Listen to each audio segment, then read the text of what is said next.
This is the second time I've recorded this video because my dumbass did not record the audio properly. So you can imagine that I'm fried and frustrated. So thank you for your time. Thank you. Thank you. One thing to know about me is I don't like the horror genre. I don't do horror movies. I don't like scary shows. I don't like horror games. I am a baby. I am a massive baby.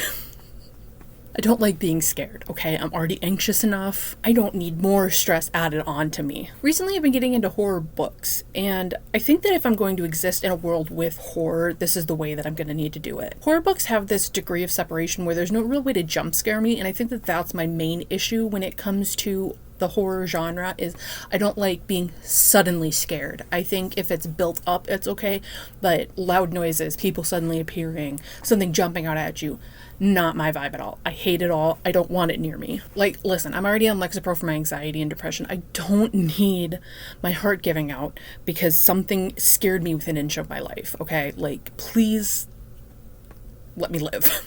Over the years, multiple people have suggested that I try and read horror manga, and specifically Junji Ito. Until recently, I said, fuck that, keep it away from me, I don't want it. But recently, I think I just kind of changed my mind, and we are starting with Uzumaki. Before I read this, I had really no idea what it was about. I really only knew a little bit about it from friends, mainly from Strange Loop because he has an Uzumaki themed overlay that he uses for his spooky streams. And you can find him at strange_loop YouTube and twitch.tv/strange_loop, both with an E at the end. He is my enemy, but you know, what can I do?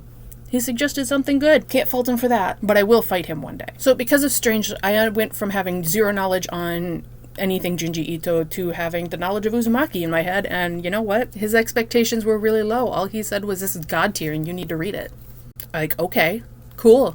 Set the standards low, dude. Good job. So just a little, like, backstory and, like, synopsis on what Uzumaki is about if you are like me and you are new to horror manga or manga in general. I say I'm new, but I've been reading it for, like, a year and a half, 2 years now, so I don't think I can say I'm new anymore. I'm new to horror. Let's just start with that. But a little bit of a synopsis in case you have no idea what this is and you've never heard of this before today, which I would be shocked. If I'm the one recommending this to you, we have a problem because this is not new. So this is set in a fairly remote coastal town in Japan, and the town is being haunted by this like mystical force that gets into the citizens' minds. There are spirals everywhere, from like the grass to snail shells to hair, in hospitals and just in basic nature, and I have a long list of new fears because of this. So thanks for that. I appreciate that. That's really helpful. Something I really liked is that even though the book is set in kind of like short story chapters, they each kind of have a very similar theme of obsession, and that's really important in this series, where we start with something very small, with Shuichi's father becoming obsessed with the spiral and his descent into madness, and I think that's very interesting how they approach it, because every chapter has its own version of it, and then towards the end it kind of all comes together and we get to see what actually is haunting this town and what force is keeping everybody there.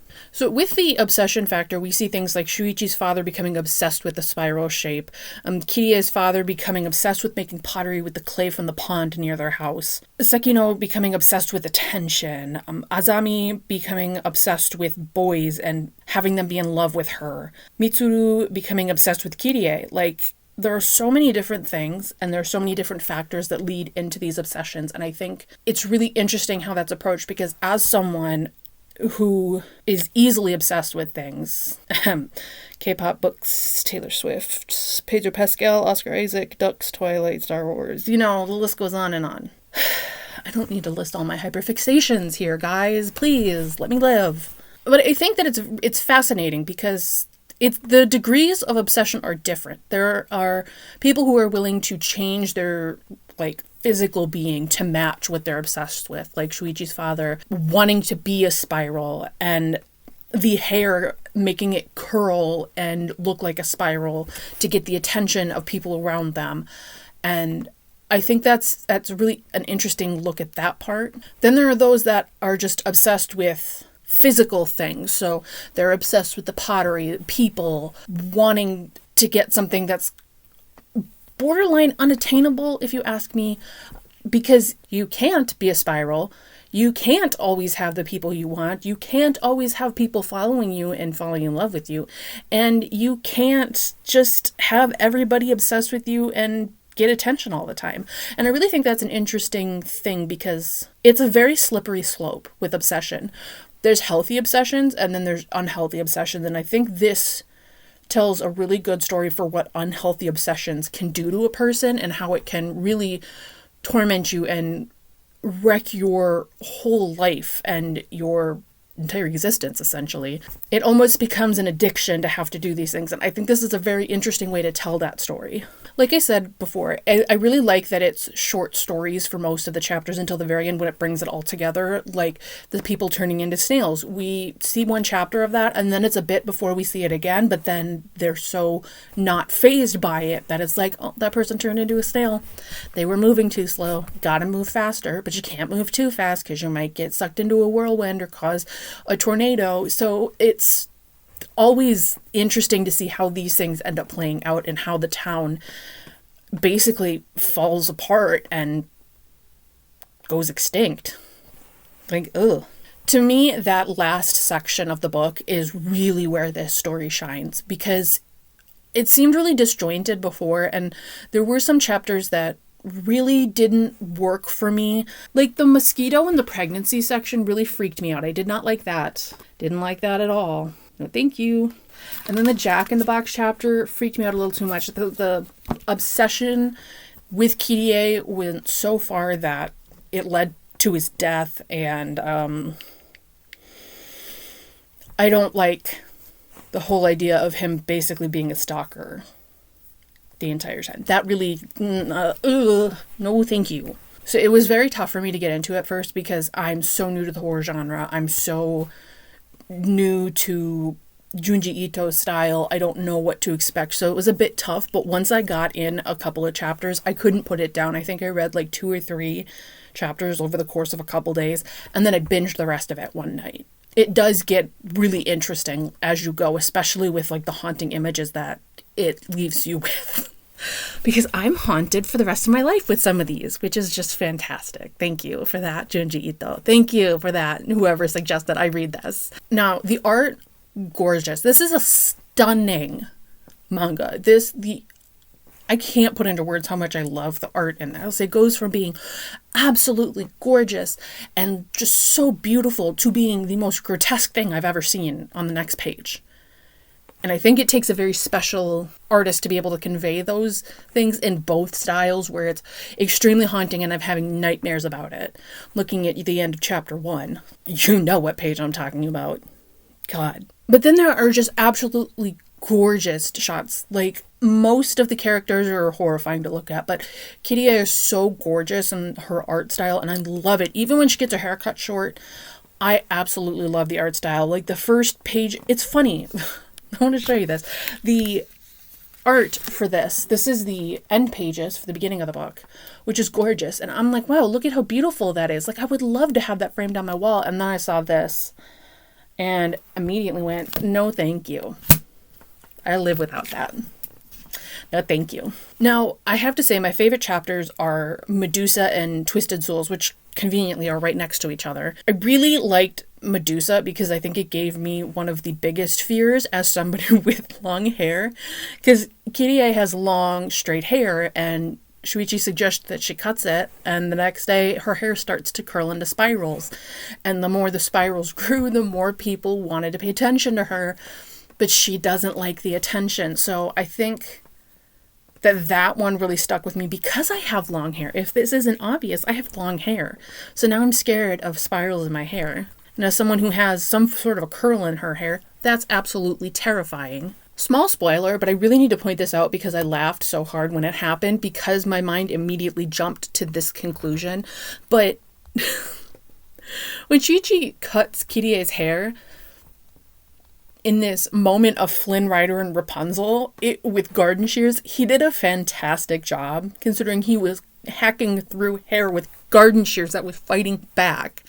But it was just such a moment of Flynn Rider cutting Rapunzel's hair where it's just like, you know, given the fact that you're dying, it's not that bad. Twisted Soul is giving a very Romeo and Juliet situation, but a little twisted.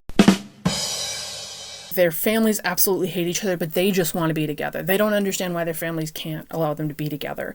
And they try their hardest and finally decide, hey, we have to leave to be together. Kirie and Shuichi are trying to help them leave, and then something ends up happening and the spiral ends up getting into their relationship somehow, which I'm not gonna spoil it, but we know how Romeo and Juliet ends.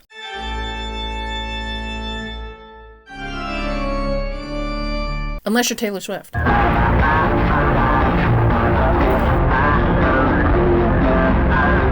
That's a very different story. But like the way that halfway through that chapter they subtly hinted at how it was going to end was very eerie, because it wasn't really addressed by the characters until the very end, where they have their grand send-off, is how I'll put it. How else am I supposed to put it? I don't know. It was very eerie, and I did not like that foreshadowing because it was kind of gross. And it was the most tame part of gross that could be in this series. Like, the fact that that put me off says a lot about me. But I think by the time I got to the end of the story, I was a little numb from having gone through everything else up until that point. So keep that in mind. But I really do think that those were my favorite chapters, because I really love a good Romeo and Juliet story. And I love a chapter that I can sort of relate to. Now, I have a few fears that have developed after reading this, and I will list them in no specific order.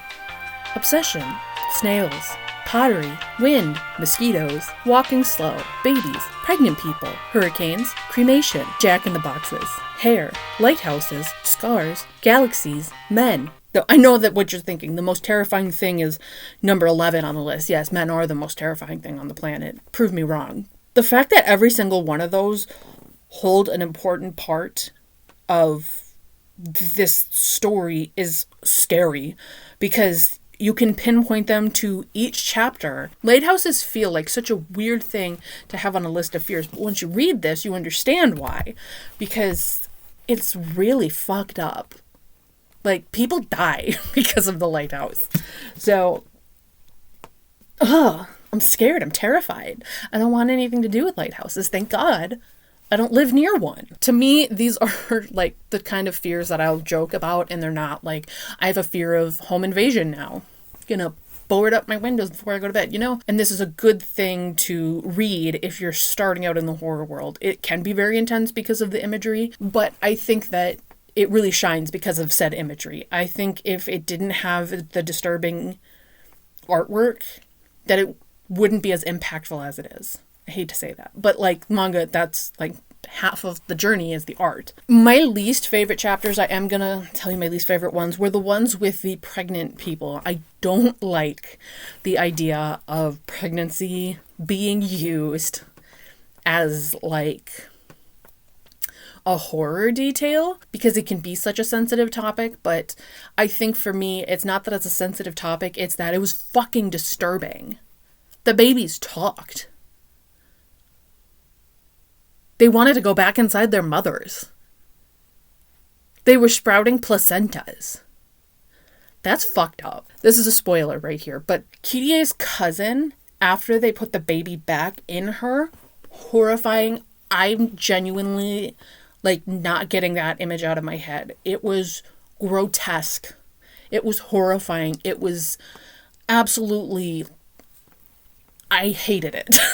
To put it lightly, I hated that chapter because of that. I see it all the time. Like, I will be working, typing in data entry stuff, and then randomly think about that and go, oh, that's not what I should be thinking about right now. No. Don't do, no. Please, no. God, no. Get out of my head. And I think it just goes to show that the art really does sell the story and make it more terrifying than it already is. If you're like me and you're just getting into horror manga, I think this is a great start. My only issue with this book,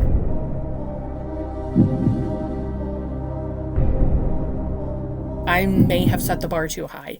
I genuinely don't know how anything will live up to this. Could be because it's my first horror manga, but I genuinely don't see anything being better than this. I do have a couple other Junji Itos. I think I have Kyo and Moan I just picked up recently. So I'm looking forward to those after reading this. Absolutely. I'm so excited to read more Junji Ito. But I think it set the bar too high. And so I'm scared to read more horror. But We'll just have to find out for ourselves if it really set the bar too high, because, here we are. But anyway, I absolutely recommend Uzumaki for anyone who hasn't read it. If you're like me and live under a rock, it's scary, it's thought-provoking, it's intense, and I'm so glad I finally read it. I've had this for a bit now, and I'm so glad I finally just did it and got through it. This really just blew away my expectations. And as I said earlier, this is so good, it's God tier. So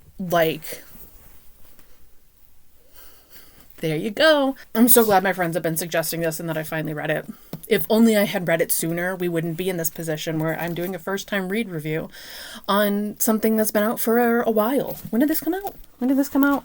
2010. I'm only 15 years late. What can I do? I tried. Have you read Uzumaki? What are your thoughts on it? Do you have any horror recommendations that could equal that? I genuinely don't know that anything can, but I am absolutely sold on the horror genre for manga. So if you have any suggestions, please leave a comment down below. Let me know what you've read, what you suggest, what I should dive into next for that. And I will see you all in the next video. Goodbye!